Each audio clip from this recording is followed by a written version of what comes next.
After losing my job due to the government shutdown, I applied to 30 more jobs in 1 week. And what happened next?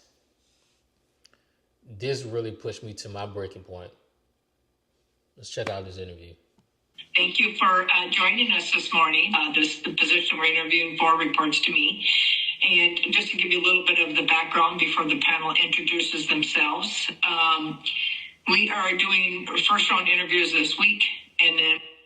So here we go. Interview full of rounds, right? We are going to start second round interviews probably next week, depending on how many candidates we move forward to the next level. And hopefully we'll get the position filled within a week or two after that. So hopefully we'll get the position filled within a week or two after that. So they're already doing one round, then 2 rounds, and probably round 3, because she said hopefully we'll get it filled within a week or 2 after that. That's a little bit of the process. We will do round robin questions here today. We have 30 your previous work experience specifically related to recruitment, and what part of the process were you responsible for? For recruitment, I was the top recruiter, and that includes the entire full life cycle of recruiting. We would go out and source by going to the schools, just going out in the general public, like going. Keywords I mentioned right there. Go out and source, not just sit there and like put my fingers looking on the computer to find something. Going out and sourcing. Said I would go out in the general public and go into details about that as well. Walmart, Starbucks, wherever you are a recruiter. So I will constantly talk to people, hand out my business cards, try to schedule appointments as soon as possible. I even recruited people from fast food restaurants and put them in as Army officers. And so for Army officers, typically people put in just enlisted because they say officers are such a challenge. I actually took on all the officers because nobody wanted to do it because of the length of the packet. They said, okay, since you're the one in here with education, you're going to do it because officers, you have to have education, obviously to be an officer in the Army. So I would put in the first set of officers in my station and continued on doing it with putting on several officers. Besides going out in the public, we also do phone calls that was calling about 75 to 100 folks a day. Also tech. Them people used to hate us calling their house. Constantly calling them every single day. Like it'll go from one recruiter to another recruiter. All right, you calling them today because I called them yesterday. And the whole week, it's just the same people keep getting call after call after call. Used to piss them parents off. Then going to school events, going to basketball events, doing table setups, and then doing the package as well, giving them drug tests, literally the whole 9 yards of recruiting aspect. And I'm branched myself up to get into 2 schools, actually, that we weren't allowed to get in by just going there, being myself, and convincing them to sway in. I had my own office in 2 of the high schools that I did have. And actually the other branches were kind of eliminated out of the school because it's one of my tactics.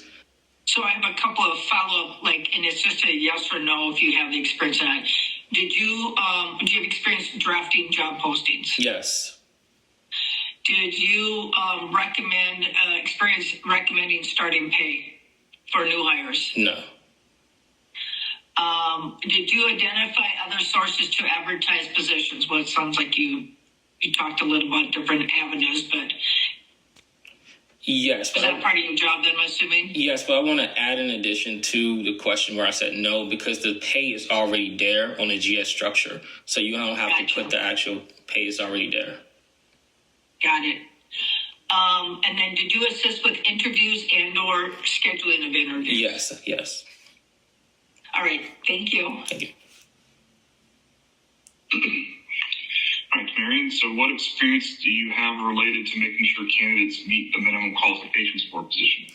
To meet the qualifications, we used to basically, we had like a regulation. So we'll know, okay, they have to meet, like I'll use for the Army, for example, they have to meet a specific height and weight. And with meeting the height and weight, there's more to it because they have to pass the drug test. Which I just mentioned earlier in the previous question as well. So. have to make sure that there's no medical issues in the record that's going to cause hiccups when they get down there. We have to do a deep interview to make sure that they are fully qualified. We have to make sure that this is something that they really want to do and line up, and not with just qualifying for the position, but more of a cultural fit, because you don't want to put somebody in the Army and then all of a sudden, they hate it and they're calling you and blaming you for it. And so that's a real important piece with jobs. And that creates a lot of high turnover, because fortunately there are times when people get placed in positions and they just don't align with the other workers that are in there. That's a whole big thing I can go into, but let's get to this. Let's make sure I was very specific on the selected individuals that I put in. I looked at quality over quantity, and I still remained at the top recruiter by using that tactic. Very good, thanks. Yeah. How many people actually do that? Still be successful on top of that. Be the top on top of that. Okay. If you can describe your work experience interviewing internal HR programs, can you hear me? Yes. Yes. Okay, I'm sorry. Let me just repeat because I wasn't sure. Let you just repeat. Didn't I just say yes? You asked me, can I hear you?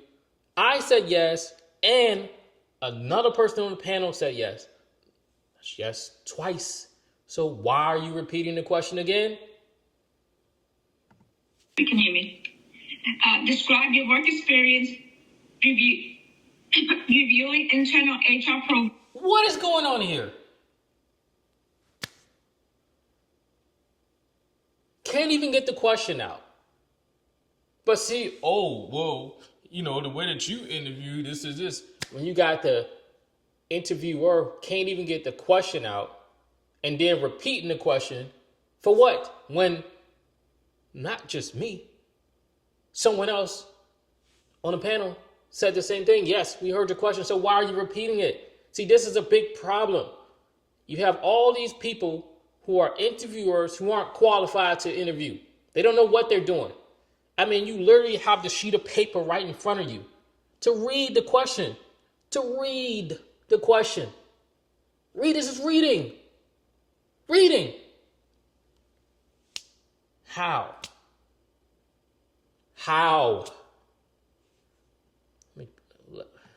Let me go back. Blaming you for it. So I was making sure I was very specific on the selected. Because I wasn't sure if you can hear me. I looked at quality over quantity, and I still remained at the top recruiter by using that tactic. Very good, thanks. Yeah. Okay. If you can describe your work experience interviewing internal HR programs, can you hear me? Yes. Yes. Okay, I'm sorry. Let me just repeat because I wasn't sure if you can hear me. Describe your work experience reviewing internal HR programs and providing recommendations for improvement. So my experience there, I'll give an example regarding a rank structure. There was an individual where I was working, and they retired Army at a high rank.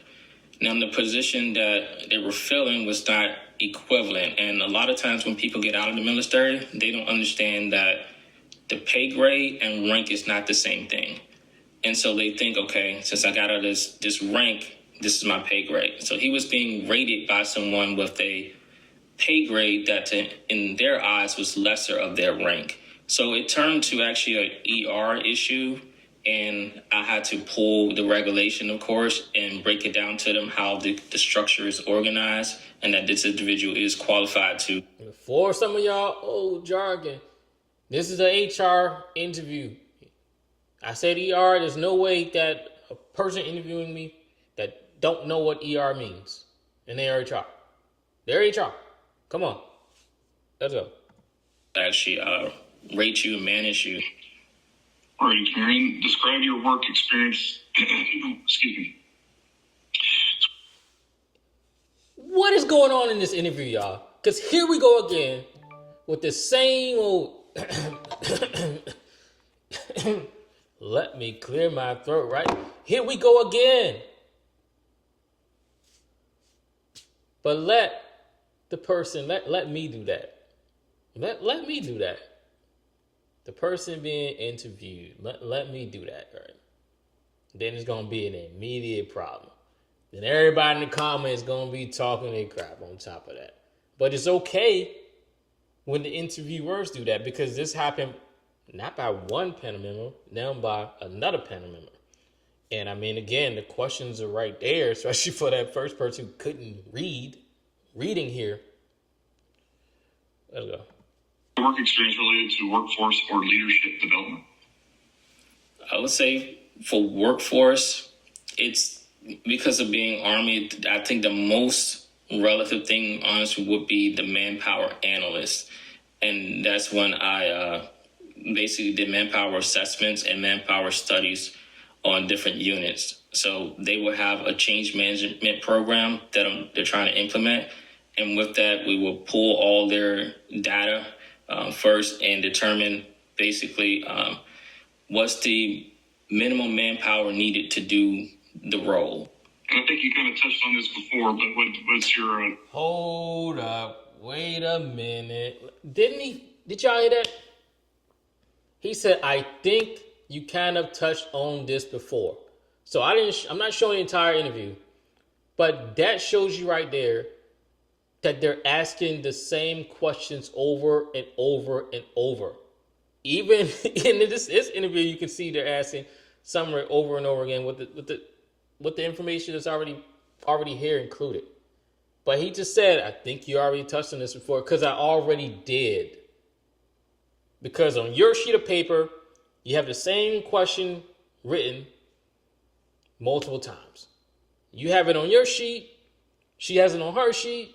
This person has it on their sheet. They asking the same questions over and over and over again. Stop it. Learn how to interview. Stop just constantly judging the interviewee when you don't know how to interview as an interviewer. It makes no sense. Experience with training staff. Yeah, I touched on it. I did touch on it before with the... Yeah, I did touch on it. Like I told you, you already brought it up. Yeah, I did touch on it. I acknowledged I touched on it, but since you want to ask it again, guess I got to answer it another way, give you another example. With the projection, but I'll say I'll add more to it. If Did y'all just hear that throat clearing again? What is up with these people? if that's fine. So as a recruiter as well, obviously, like I mentioned, with being the only recruiter that did officers, I trained the entire office to do officers, and nobody wanted to do it actually until I was getting out the Army. Then they said, because I guess they didn't have no choice really, but they're like, hey, how do we do this? So I trained them on how to put officers in the Army.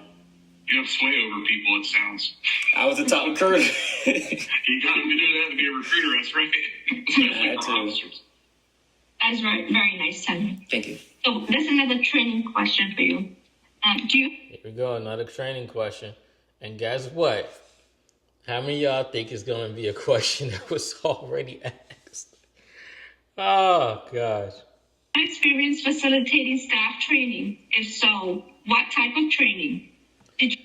Didn't I just say, right before, didn't I just answer that? I just said I trained the recruiters to what? I just answered that question. And like I said, the guy already said, yeah, I know you answered this earlier. And now here we go again with Ferguson, the same question, which is this throughout the entire interview. This was an interview that was 40 minutes. It's 45 minutes, but it was the 5-minute, like the introduction basically. But it's 40 minutes of the same repetitive questions, the throat clearing, the stuttering on asking me the questions. This was the entire interview. Create the content. Were you involved in the content of the training? You're the Tom Brady of recruiters. Is that what you're saying? I wouldn't say that. Some people say I lucked up because they say I got to recruit in Florida, but, and the beaches are here. But I'd argue there's more than that because there were people in the office that unfortunately did not put a single body in. And there were people in the entire company that did not put an entire body in. I asked is because it was like when you said that how they put you at the bad schools because they didn't think you were going to do well. I just immediately had that image of Tom Brady, his draft pick, his picture from the combine. I was like, yeah, I didn't think he was going to do much either, but look at him. Yeah, that's definitely true. That's definitely true. So that's kind of concludes the interview. So now is opportunity if you have any questions for the panel. All right. So that was the inclusion of interview 1. Interview 2, I'll talk about that in another video. That went really well. Interview 3, that's definitely in video in its entirety also. And that one did not go well. That one's going to blow you away, I'm telling you. That one was... This interview had nothing on interview 3 that I want to put out. And keep in mind, these are all interviews that I had in a span of just applying for 30 roles on week 2. So if you haven't caught week 1 and seen what went on with that, I highly encourage you to go check out that video as well. And from these interviews, I did get an offer, by the way. I want to show you the offer because when I tell you the amount, you're not going to believe me. And these are roles where they're posting salary ranges, right? But then when they come down to it and they're offering you, okay, here's the position salary we're willing to offer you, and there's not even the minimum amount that you posted, how does that make sense? Especially that crazy low ball. I gotta find it, go to my email and definitely pull that up because I definitely need to show that. It's crazy. But of course, too, besides that, there were some rejections, but it's still the biggest takeaway is that I'm getting all these interviews so fast, and you see a lot of times with these interviewers, they don't know what they're doing with interviewing. So I do have that email to show the salary for that position, so I make sure that I'm gonna put that on there. So this week, it just reminded that it's not just about job hunting and sending applications. It's taking your time to really fill out applications that are worthwhile and meaningful based on what they're putting in the description, and strategically doing it so you are getting these interviews like I'm getting, because it's obviously working with my method. And SeaWorldHireSolutions.com in case you want to check out my website. So we'll get those interviews because clearly you're expert at resume writing. So for anybody out there, you're going through this as well, whether affected by the shutdown or the job layoffs, because there were a lot of jobs that laid off outside of the government sector as well. Keep going. That's my advice, because if you quit, you never know if you would have had that opportunity. Something eventually good will come along. So with that being said, stick around because I'm going to show you the other interviews that I talked about, but clearly can't show on this video because especially one is going to blow your mind. So until next time, see you guys later.